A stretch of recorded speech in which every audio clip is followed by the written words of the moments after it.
soy gente inteligente. Este es uno de los temas de siempre de discusión, digámoslo así, o discrepancia, más bien, quizás sea la mejor palabra, discrepancia entre la gente, ¿verdad?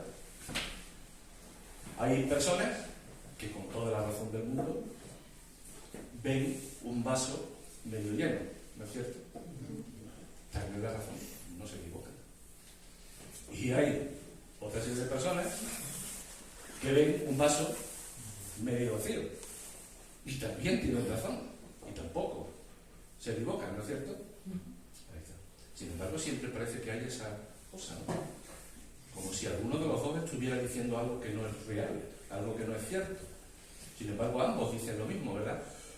Hay tanto un vaso medio lleno como un vaso medio vacío. Los dos están ahí, ¿verdad?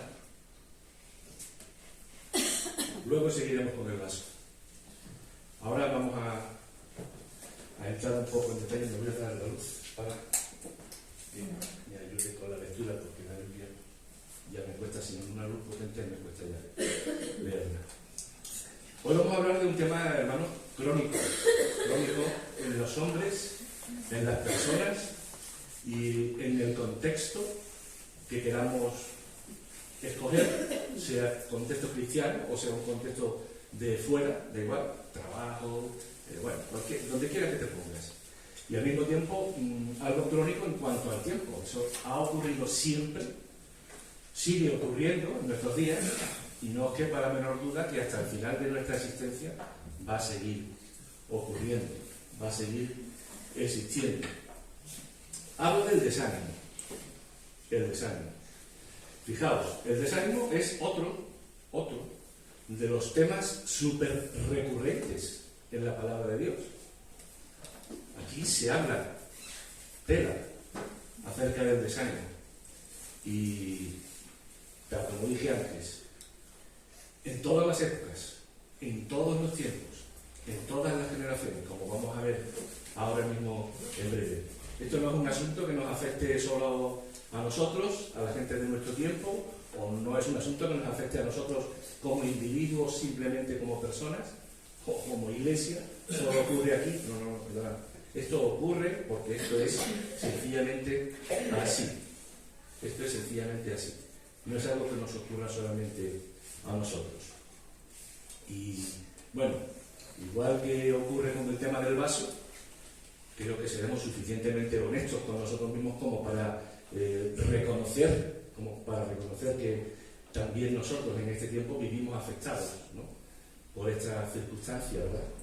Entiendo que sí, que no hay aquí nadie que diga no, perdona, David, eso es cosa de ustedes y no es asunto mío. Bueno, seguro que no. ¿Por qué caemos con tanta facilidad en el desánimo, hermanos? ¿Por qué caemos con tanta...? Porque forma parte de la condición humana. El hito de la clase ha vuelto a acertar. Bueno, preguntado. Si tuviéramos que escribir en un papel... Y gracias por la invitación. Sí, sabemos que lo llegar. Si tuviéramos que escribir en un papel todas las cosas que nos provocan desánimo, creedme, estaríamos un buen rato escribiendo y cogeríamos unas cuantas hojas de papel, ¿verdad? Llenaríamos seguro un montón de páginas. Tanto escribiríamos cosas que nos afectan a nosotros de una manera personal como individuos, como también con lo que nos rodea o de la gente que nos rodea, ¿no?, de ambas circunstancias, ¿no? Y bueno, esto es algo a tener en cuenta ahora ya metiéndonos en el contexto nuestro cristiano, algo a tener muy en cuenta, porque fijaos, hermanos, en esta circunstancia, cuando estamos en esta circunstancia de desánimo, no nos quepa la menor duda de que Satanás va a sacar tajada de ese tiempo, va a sacar tajada de esa situación. Ahora vamos a ver en la palabra de Dios, porque es mejor que sea ella la que hable y no mis palabras o mi forma de ver o mi forma de entender. Vamos a ver algo que, bueno, la verdad es que casi Juan me la pisa, no sé. Juan ha empezado a hablar acerca de Israel y bueno, este hombre ha leído lo que yo tenía que compartir hoy con vosotros y ha empezado pues así, ¿no? Pero bueno, el contexto en el que vamos a ver efectivamente es el pueblo de Israel, ¿vale? Un pueblo escogido por Dios, que efectivamente, tal como él nos recordaba esta mañana, estaba siendo esclavo en Egipto, esclavo, no estaban allí de vacaciones, no habían pasado por allí, se habían establecido, estaban siendo esclavos, muertos de trabajar desde que se levantan hasta que se acuestan para otras personas, maltratados, humillados, etc.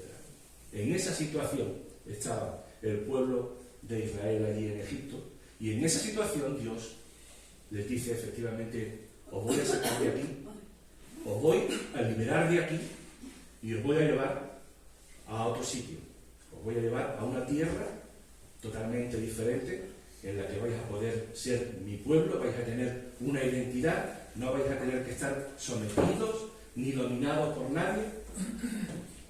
Eso fue lo que ocurrió, ¿verdad? Salieron de Egipto y ¿qué ocurrió?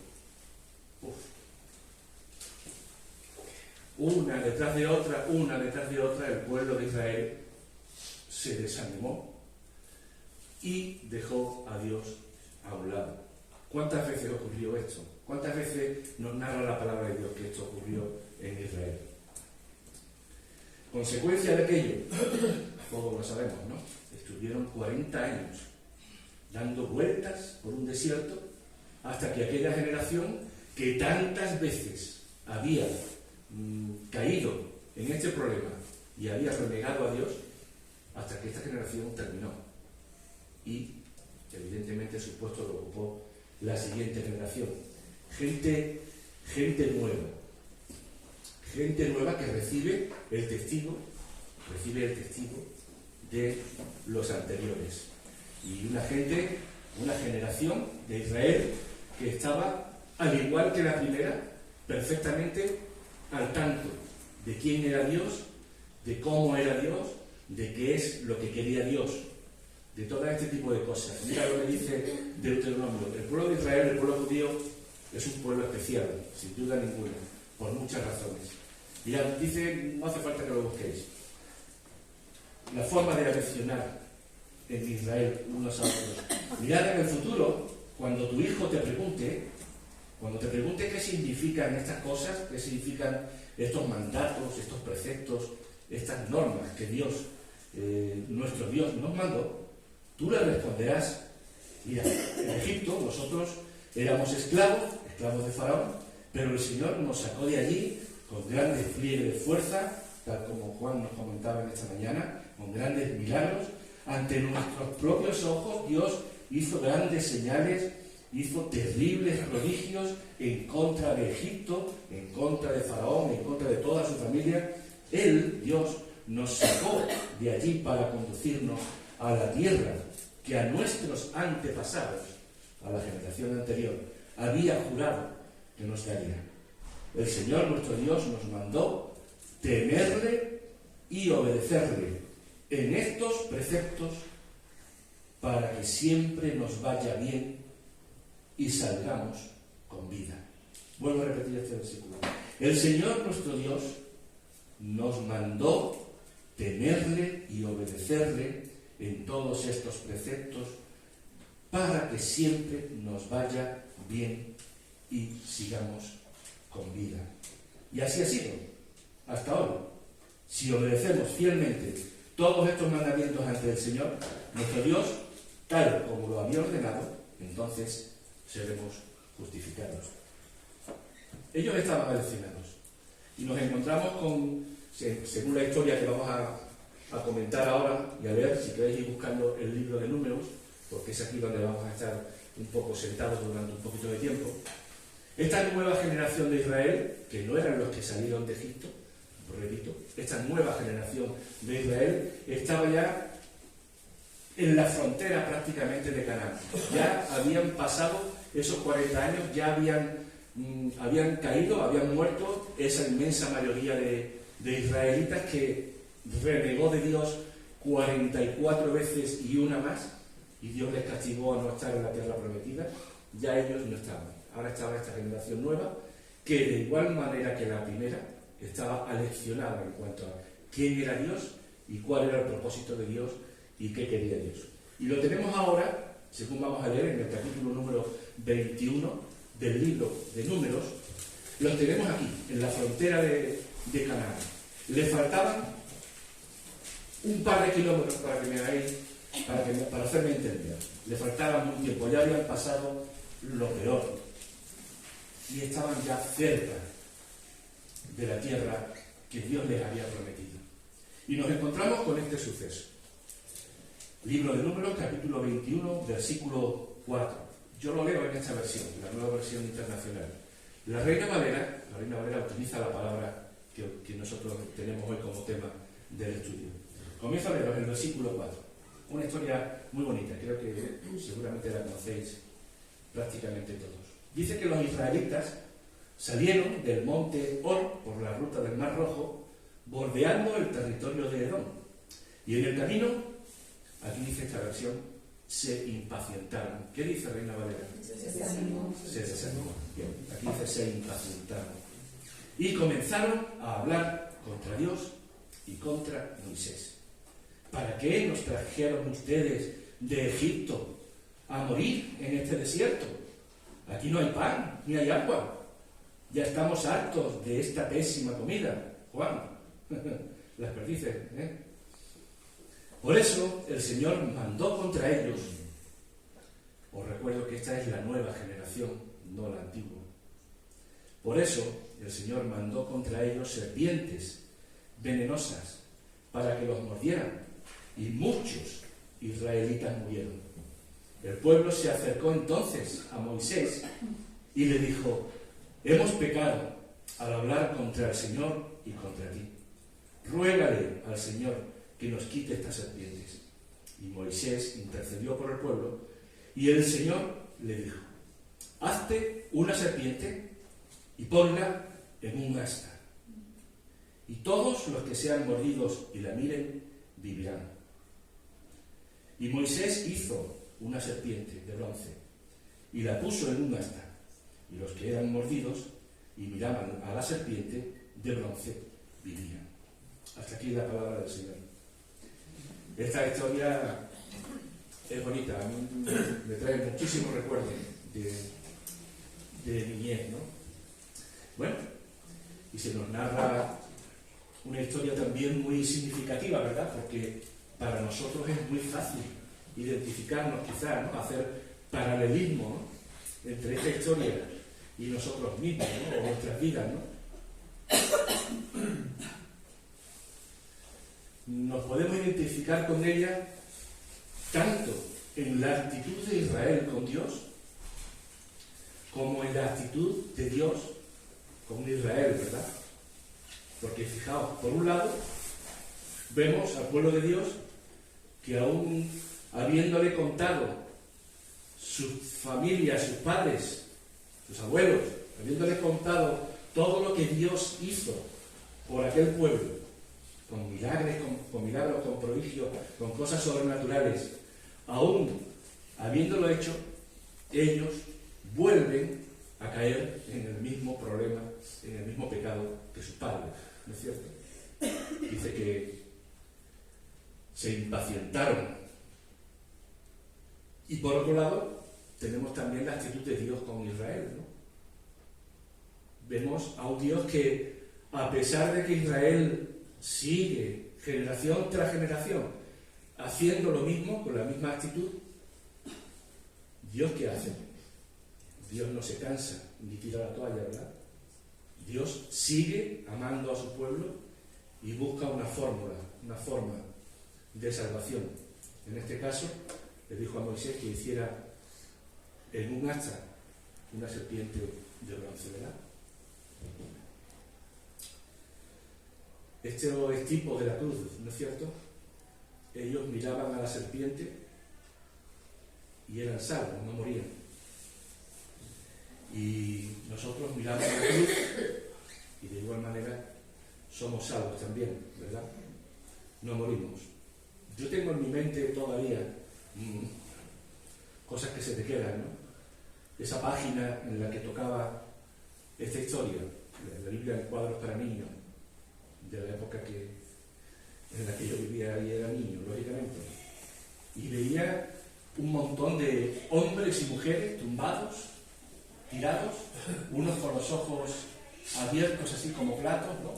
Diciendo como clamando, otros tenían los ojos cerrados, otros se veía claramente que estaban muertos, que estaban allí muertos, ¿no? La representación gráfica de lo que nos está contando aquí esta pequeña historia, ¿no?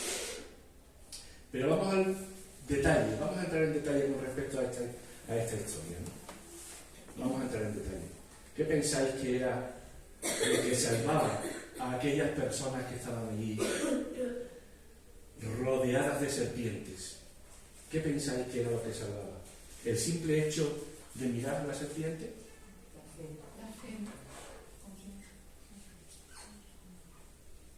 ¿O era el hecho de ese acto de fe, de ese acto de reconocimiento de que habían pecado, se habían equivocado, habían dejado a Dios por otras cosas y como consecuencia reconocían que tenían que mirar a aquella serpiente? Sin duda ninguna es lo segundo, ¿verdad? Y una vez más, tenemos que decir que es fácil para nosotros hacer otro paralelismo entre esta situación y la nuestra, ¿no es cierto? Porque no es simplemente con mirar a la cruz y volver nuestra vista de nuevo a donde estábamos y seguir el camino hacia adelante lo que nos salva, ¿no es cierto? No es simplemente eso, es algo más profundo, sin duda ninguna, ¿no? Bueno, la historia no termina aquí, hermanos. Yo os he hecho esta referencia a esta historia. Los que habéis tenido la suerte de ir a la escuela dominical de pequeños, esta historia os suena mucho. Los que no, pues es una historia bonita. La historia no termina aquí, porque Israel, la palabra de Dios nos sigue contando en el Antiguo Testamento cientos, miles de historias en las cuales podemos ver de nuevo, siempre, en cada una de ellas, que vuelve a ocurrir sencillamente lo mismo. Es decir, que todo sigue igual. Todo sigue igual tanto en la actitud de Israel hacia Dios como en la actitud de Dios hacia Israel. Fijaos, lo hemos recordado esta mañana, Dios no se cansa. Dios tiene un propósito, Dios es fiel y Dios va a ir hasta el final. A pesar de nosotros mismos, a pesar de que 333 veces le neguemos, le demos la vuelta y le despreciamos. Él no va a cambiar su actitud hacia nosotros. Hermanos, el propósito de Dios para Israel era un propósito bueno, ¿no os parece? Estaban esclavos en un sitio y Dios quería sacarlos de allí y llevarlos a una nueva tierra totalmente diferente, una tierra que fluía leche y miel, dice la palabra de Dios, ¿verdad? Ese era el propósito de Él para aquellos hombres y para aquellas mujeres, ¿no? ¿Cuál es, hermanos, el propósito para nosotros? El propósito de Dios para nuestras vidas, teniendo en cuenta los paralelismos que estamos haciendo entre esta historia de la serpiente y nosotros. Básicamente es el mismo, ¿no es cierto? El propósito de Dios para nosotros, igual que para aquellas mujeres y aquellos hombres de Israel, es sacarnos de la esclavitud en la que estábamos, una esclavitud provocada por el pecado y la muerte, que era la consecuencia de ese pecado, liberarnos de esa carga y al mismo tiempo, igual que hizo con Israel, guiarnos y acompañarnos durante el desierto de nuestra vida, porque nuestra vida también es un desierto, trae cantidad de problemas, cantidad de dificultades, ¿no es cierto? Un desierto también, vivir en un desierto no debe ser fácil, hasta llevarnos ¿a dónde? A ese nuevo cielo y a esa nueva tierra que Él nos ha prometido. Si lo miramos así, el paralelismo es exacto y coincide 100%, un propósito con el otro, ¿no os parece? Sin duda ninguna, así lo es. Sin embargo, hermanos, pues al igual que ellos, el desánimo en nuestras vidas también hace estragos, ¿verdad? Es un problema que siempre va a estar merodeando alrededor nuestro. Porque, como decía acá, forma parte de nuestra naturaleza caída.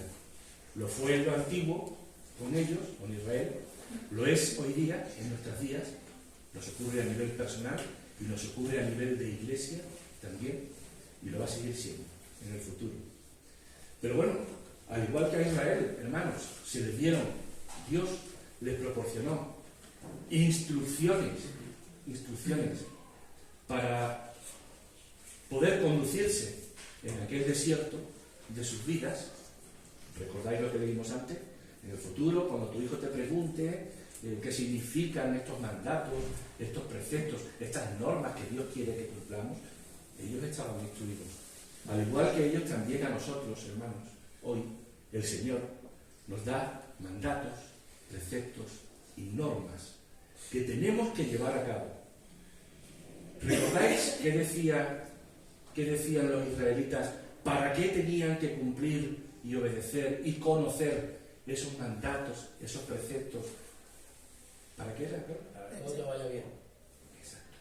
Para que tengáis vida y para que todo os vaya bien. Nosotros, exactamente igual, hermanos.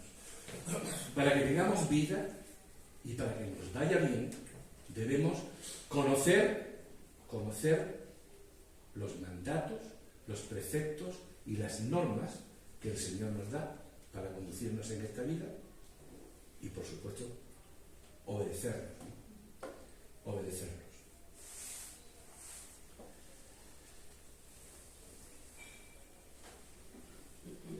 Volvamos de nuevo otra vez a la historia de la serpiente.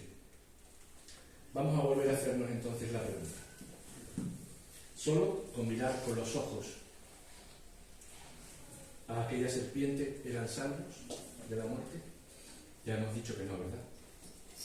Era más bien un reconocer de corazón que habían dejado a Dios, que habían dejado las cosas de Dios por otras muchas, y entendían que tenían la necesidad de volver a restaurar su comunión con Dios por medio de la obediencia, ¿verdad? Hemos dicho también que tenemos que hacer paralelismo también entre esa historia y nosotros, y exactamente igual que con ellos ocurre con nosotros, ¿verdad? Los mandatos de Israel, ya hemos dicho, se los pasaban básicamente de una generación a otra, muchas veces era verbal incluso. ¿Cuáles son, hermanos, los mandatos, los preceptos y las normas que Dios quiere en nuestro caso hoy día? Que los obedezcamos, que los conozcamos en primer lugar y en segundo lugar que los obedezcamos. ¿Dónde están esos mandatos, esos preceptos y esas normas? Hermanos, están aquí, en este libro, en este bendito libro. Están. Si somos honestos, yo creo que tenemos que reconocer que a medida que el tiempo va pasando, hermanos, a medida que las generaciones van pasando, cada vez más se va perdiendo el interés, el deseo de conocer en primer lugar, conocer la palabra de Dios. Baste como muestra un botón, ¿no? Las iglesias, que son el lugar más idóneo, más indicado, donde podemos conocer acerca de la palabra de Dios, cada vez están más vacías. Cada vez están más vacías. Hermanos, el Señor no sacó a Israel de allí de Egipto y lo puso allí en el desierto y les dio una brújula y les dijo: mira, os voy a dar esta tierra que está aquí tirando para el suroeste, se llama Canaán, y para allá, y ya sabéis, conquistadla. Lógicamente os vais a tener que pelear con todo el que esté por medio, porque el Señor no hizo eso con Israel, hermanos. El Señor les acompañó al pueblo desde el principio, estuvo en todo momento con ellos, y estuvo en todo momento, además, proporcionándoles todo lo que era necesario para poder vivir en aquel desierto y para poder hacer todas las cosas que necesitaban hacer. todo lo necesario para cumplir el propósito que Dios tenía. Comida, ya veis, Juan nos ha comentado esta mañana acerca de las perdices, comida, bebida, luz, calor, todo lo que necesitaban. Y lo que pedía Dios, ¿qué era? Fidelidad, un poco de fidelidad. A cambio, conocer mis normas, mis preceptos, que son buenos y quieren el bien para ustedes, ¿no? Bueno, pues Dios hace lo mismo, hermanos, hoy día, con nosotros. Exactamente lo mismo. No nos ha abandonado ahí en el desierto de nuestra vida para que vivamos la vida y si te viene un acuerdo, el que llegue al final, que tenga suerte y llegue al final de la carrera, pues que bravo por él, que va. El Señor también está con nosotros, ¿verdad? Nos ha dejado su Espíritu Santo en primer lugar y sin duda ninguna nos ha dejado su palabra. Su palabra.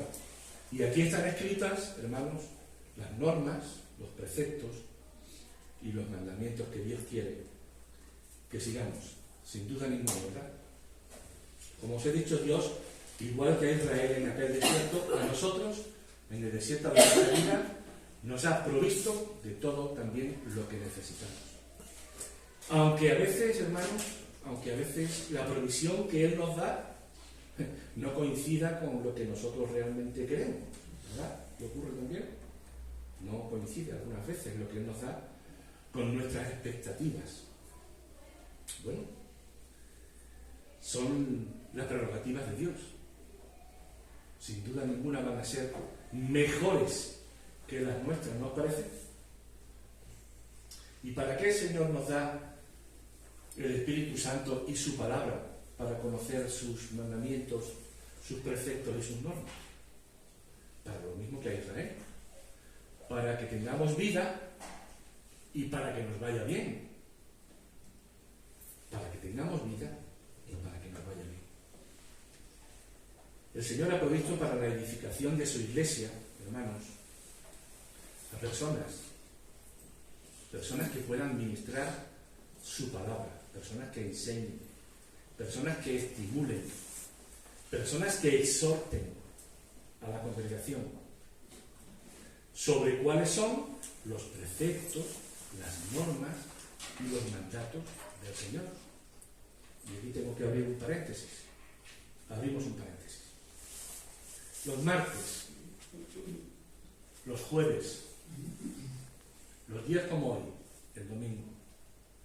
Hermanos, los martes tenemos una reunión a la que llamamos de estudio bíblico.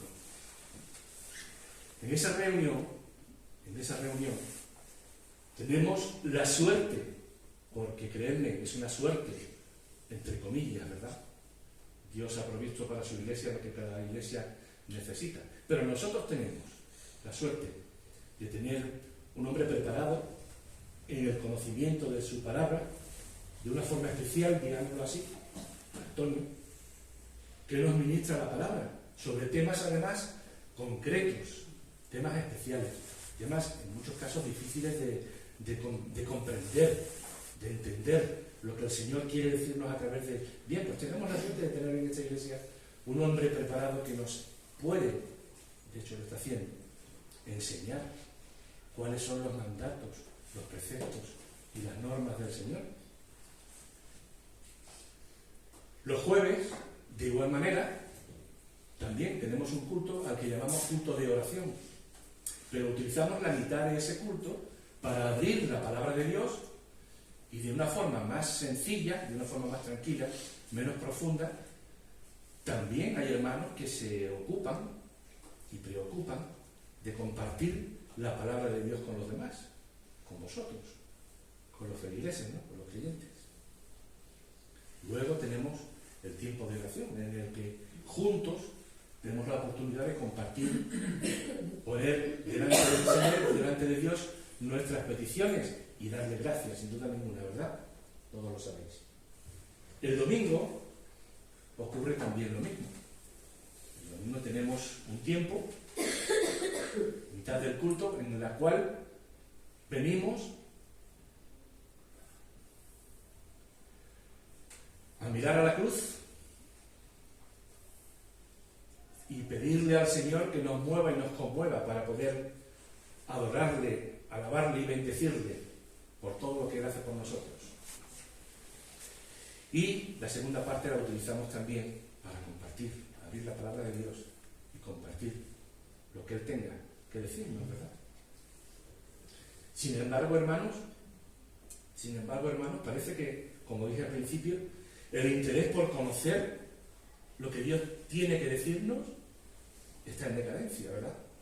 Porque los cultos están, créanme, hermanos, muy vacíos, muy vacíos. Hemos perdido el interés por conocer las normas, los preceptos y los mandamientos de Dios. Sí, yo creo que sí. Solo hay que venir el martes a la reunión y ver que somos 8 personas o 10. O el jueves, de nuevo 8 personas, 10. Siempre las mismas, ¿verdad? Siempre las mismas.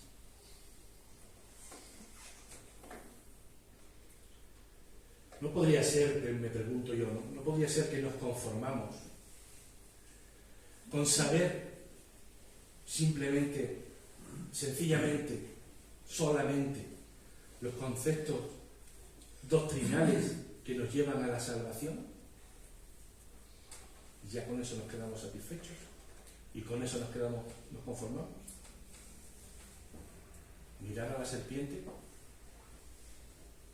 un rato si hace falta y pensar para adentro, qué bueno eres, Señor, de lo que me has librado. Volver la cabeza y tirar para adelante por donde veníamos. Repito, hermanos, esto no pasaba hoy día simplemente. Esto pasó en Israel, como hemos visto. Esto siguió pasando en el pueblo de Dios, en la iglesia primitiva, en la iglesia primera. Acompañadme a 1 de Timoteo, capítulo 4.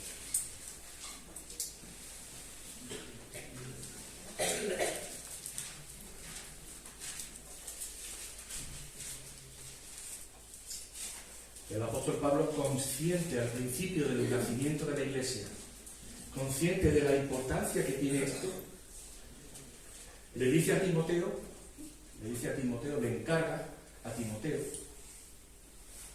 que ponga en orden la voluntad de Dios en las iglesias en las que él está fundando. Y dice así, lo voy a leer entero porque no es largo el capítulo y tengo tiempo. Sí, tengo tiempo. Dice, el Espíritu dice ciertamente o claramente que en los últimos tiempos algunos abandonarán la fe para seguir inspiraciones engañosas y doctrinas diabólicas. Tales enseñanzas provienen de embusteros hipócritas que tienen la conciencia encallecida, que prohíben el matrimonio, que no permiten comer ciertos alimentos que Dios ha creado para los creyentes. Son conocedores de la verdad, los coman con acción de gracias. Bueno, todo lo que Dios ha creado es bueno, y nada es despreciable si se recibe con acción de gracias, porque la palabra de Dios y la oración lo santifican. Si enseñas estas cosas a los hermanos, serás un buen servidor de Cristo Jesús, nutrido con las verdades de la fe y de la buena enseñanza que paso a paso ha seguido. Timoteo rechaza las leyendas profanas y los mitos semejantes. Más bien, ejercítate en la piedad, porque aunque el ejercicio físico trae algún provecho, la piedad es útil para todo, ya que incluye una promesa no solo para la vida presente, sino también para la venidera. Este mensaje es digno de crédito y merece ser aceptado por todos. En efecto, si trabajamos y nos esforzamos, es porque hemos puesto nuestra esperanza en el Dios viviente, que es el Salvador de todos, especialmente de los que creen. Mira, Timoteo, encarga y enseña estas cosas, que nadie te menosprecie por ser joven. Al contrario, Que los creyentes vean en ti un ejemplo a seguir en la manera de hablar, en la conducta, en el amor, en la fe y en la pureza. En tanto que llego, dedícate a la lectura pública de las Escrituras y a enseñar y a animar a los hermanos. Ejercita el don que recibiste mediante profecía cuando los ancianos te impusieron las manos. Y sé diligente en estos asuntos. Entrégate de lleno a ellos, de modo que todos puedan ver que estás progresando. Ten cuidado de tu conducta y de tu enseñanza. Ten cuidado de tu conducta y de tu enseñanza. Y persevera en todo ello, porque así te salvarás a ti mismo y a los que te escuchen. Así te salvarás a ti mismo y a los que te escuchen. ¿Os suena de algo eso? Hermanos, no se trata de menospreciar el trabajo o el esfuerzo de los hermanos que se preparan y que estudian la palabra de Dios para poder compartirla en los cultos. No se trata de esto. Se trata de no menospreciar los mandatos, los preceptos y las normas de Dios para nuestras vidas, para que nos vaya bien y para que seamos salvos, hermanos. Mirad, para los que participamos en el ministerio, os puedo decir, y no de mi boca solo, que no es nada fácil, hermanos. No es nada fácil. No es nada sencillo. Y muchas veces nos vemos incapaces de hacerlo. ¿Vale? Incapaces de predicar la verdad de Dios, la palabra de Dios, y transmitirla tal como es. Tal como es. Sin medias tintas, sin atenuantes, sin colores grises, porque esas cosas las ponemos nosotros, ¿sabéis? Los colores grises los inventamos nosotros, pero Dios no. Dios a la verdad le llama verdad y a la mentira le llama mentira. Nosotros no, nosotros hacemos otras cosas. Pues poneros en nuestro lugar, en los que tenemos que compartir la palabra de Dios de una forma fiel, tal como es, con vosotros.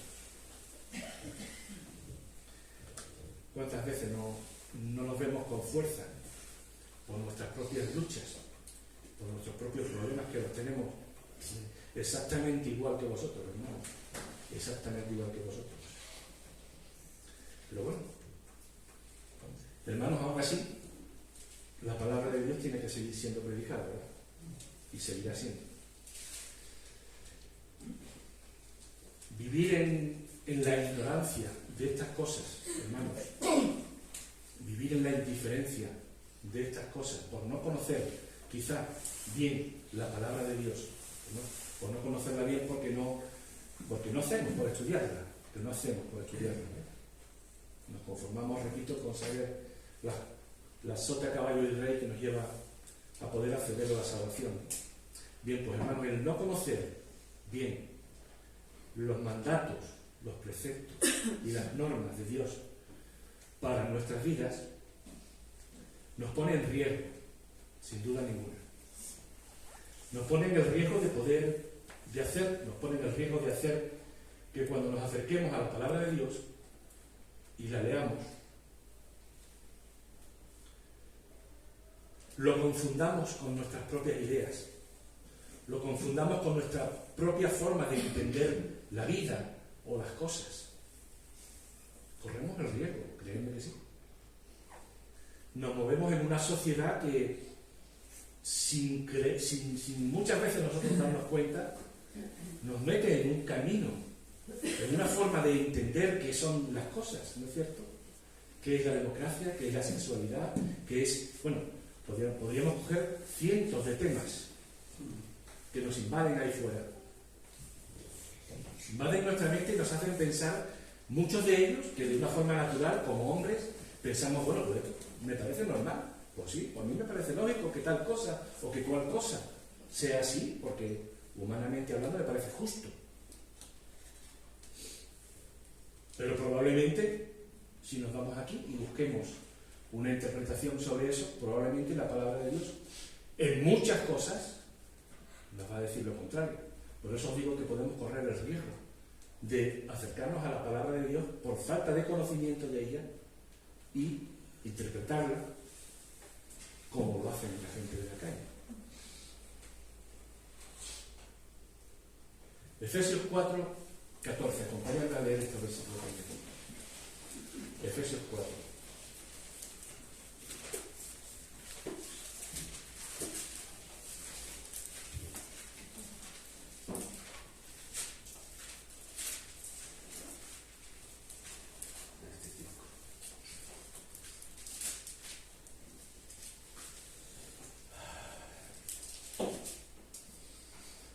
Con referencia a lo que dijimos antes. Versículo 11, por ejemplo. Él mismo, el Señor, el Espíritu Santo, constituyó a unos apóstoles, a otros profetas, a otros evangelistas, a otros pastores, maestros, a fin de capacitar al pueblo de Dios para la obra de servicio, para edificar el cuerpo de Cristo. Y de este modo, todos llegaremos a la unidad de la fe y del conocimiento del Hijo de Dios, a una humanidad perfecta que se conforme a la plena estatura de Cristo. Y así, de esta forma, de esta manera, ya no seremos niños, zarandeados por las olas, llevados de aquí para allá, por todo viento de enseñanza, dice literalmente esta traducción, por todo viento de enseñanza, por toda forma de pensar, y por la astucia y los artificios de quienes emplean artimañas engañosas. Más bien, al conocer y vivir la verdad del amor, con amor, creceremos hasta ser en todo como aquel que es la cabeza, es decir, como Cristo, quien por su acción todo el cuerpo crece y se va edificando en amor sostenido y ajustado por todos los ligamentos según la actividad propia de cada miembro. Niños que nos zarandean de acá para allá, llevados por todo viento de doctrina, dice la Reina Valera, por toda forma de entender las cosas y cómo deben ser las cosas. Este riesgo lo corremos, hermanos, sin duda ninguna, si no estamos bien cimentados en el conocimiento de la palabra de Dios. A veces escuchamos comentarios como este, no, a mí no me gusta tal cosa, a mí no me gusta cual cosa, pues yo pienso que esto debería ser así, o pues yo pienso que debería... Hermano, muchas de estas cosas que a la luz de la palabra de Dios están fuera de lugar. Pues se escuchan.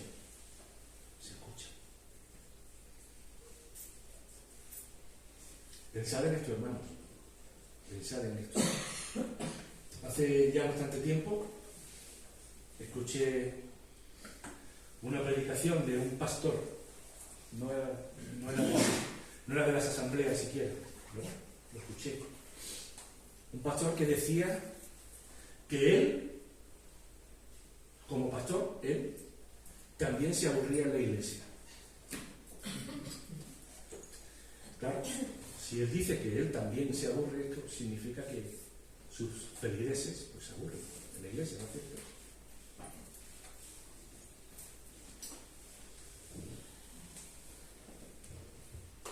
Bueno, yo he escuchado alguna cosa similar a esta, hermanos, a algunas hermanas. Yo he escuchado alguna cosa similar. Y no creo que me equivoque mucho, pero creo que puede ser fruto de eso que estamos comentando, de traer la idea de lo que está bien y de lo que está mal, de lo bueno, de lo malo, de lo mejor, de lo peor, la idea que ese el mundo nos propone, traerlo aquí a la iglesia.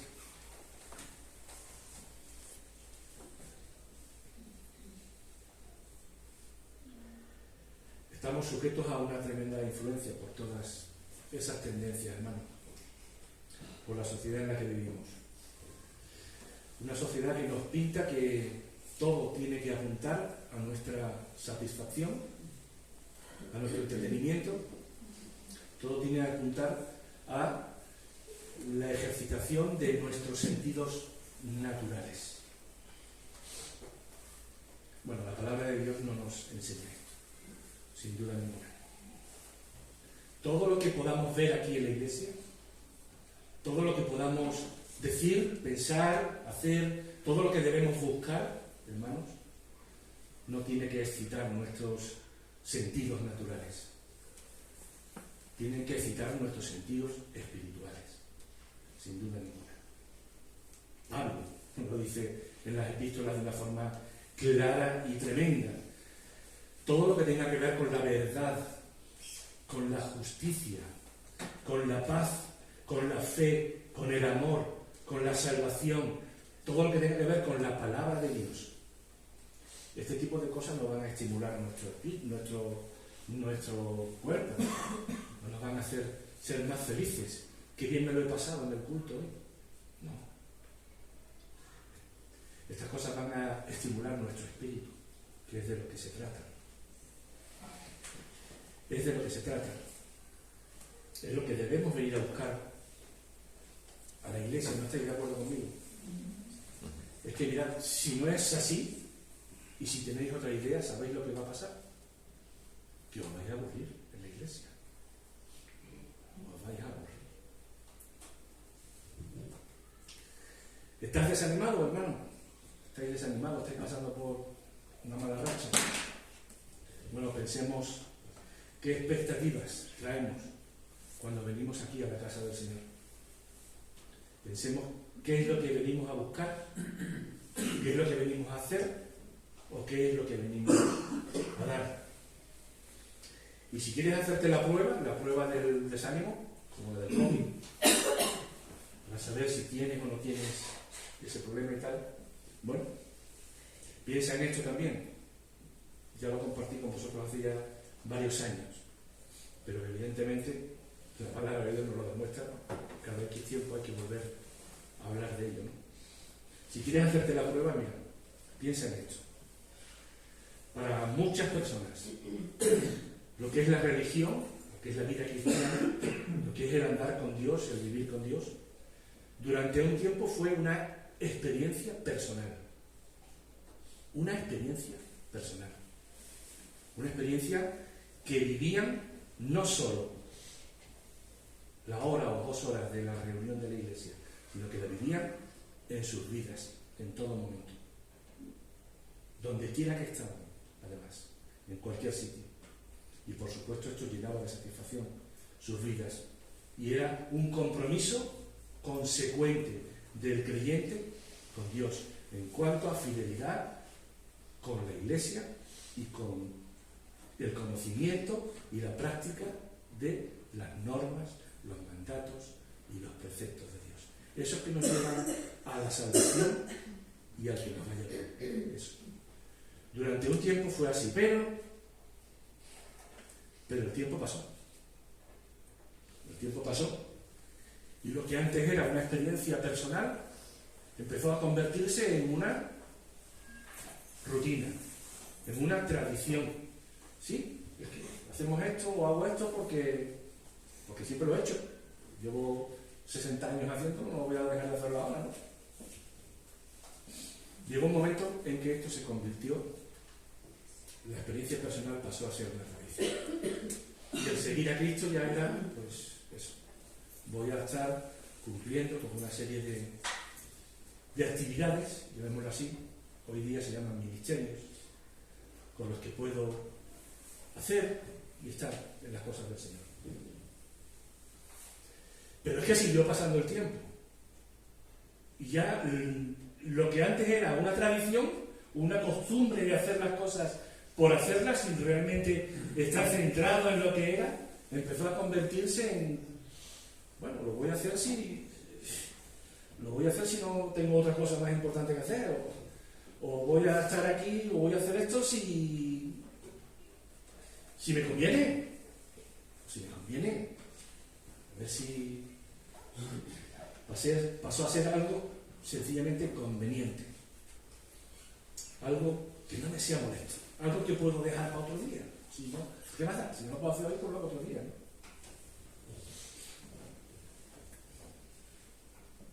Hermanos, no importa que, volviendo al vaso de agua, no importa que el vaso de agua lo veas medio lleno o que el vaso de agua lo veas medio vacío.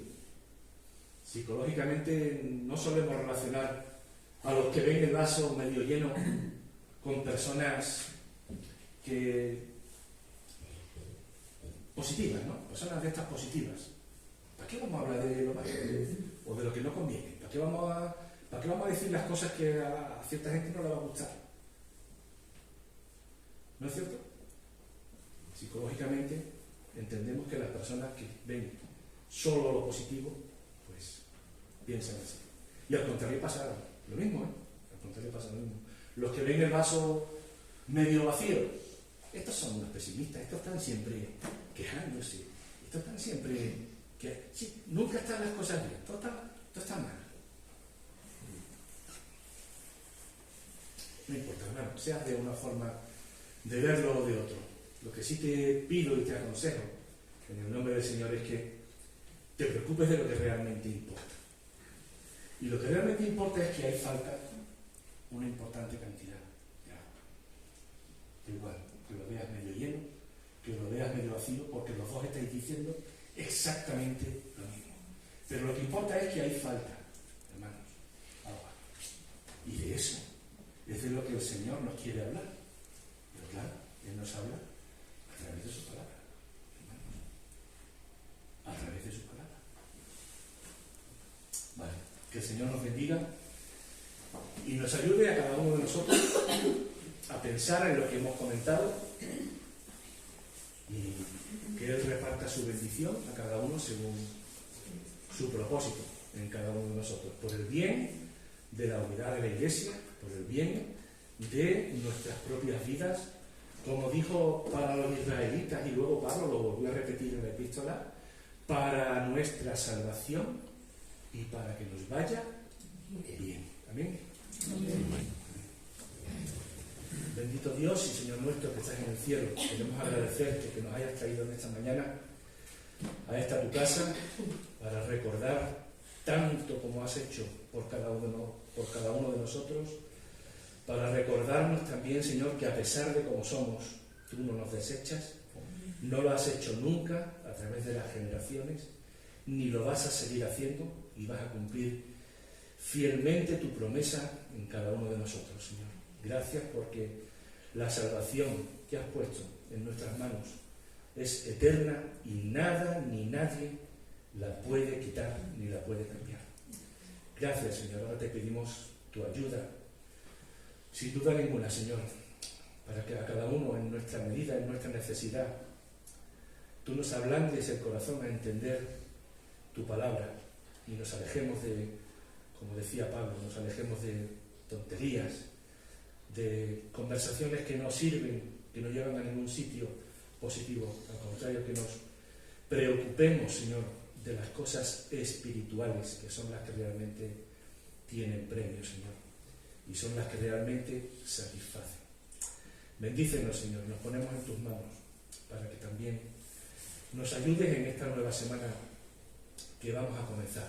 En el desierto de nuestra vida, tú sabes cuáles son las serpientes, tú sabes dónde están los peligros.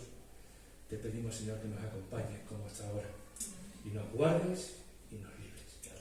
Nos ponemos en tus manos, en el nombre de Jesús. Amén. Amén.